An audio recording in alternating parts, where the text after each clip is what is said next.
Penulisan huruf miring.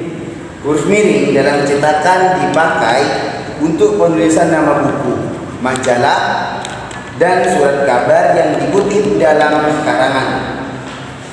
Dalam tulisan tangan atau ketikan, kata yang harus ditulis dengan huruf miring ditandai dengan garis bawah. Seperti contoh, berita itu sudah saya baca dalam surat kabar Angkatan Bersenjata dan Republika. Yang di garis bawah itu ya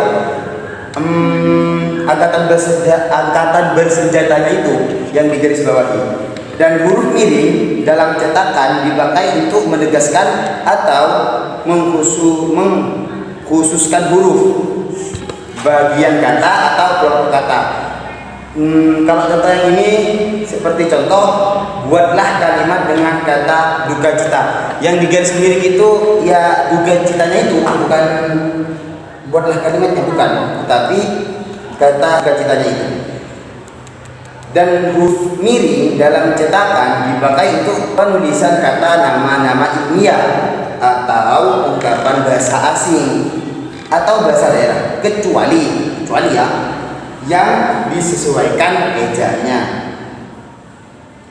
Misalnya contohnya yaitu, apakah tidak sebaiknya kita menggunakan kata penataran untuk kata upgrading. Yang di garis bawah itu kan di atas sudah dijelaskan, yaitu mengungkapkan bahasa asing. Jadi kalau ada bahasa asing itu harus digaris miring.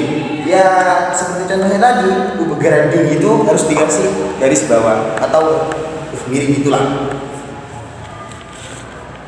Sekian dari kami, kurang lebihnya mohon maaf yang sebesar-besarnya.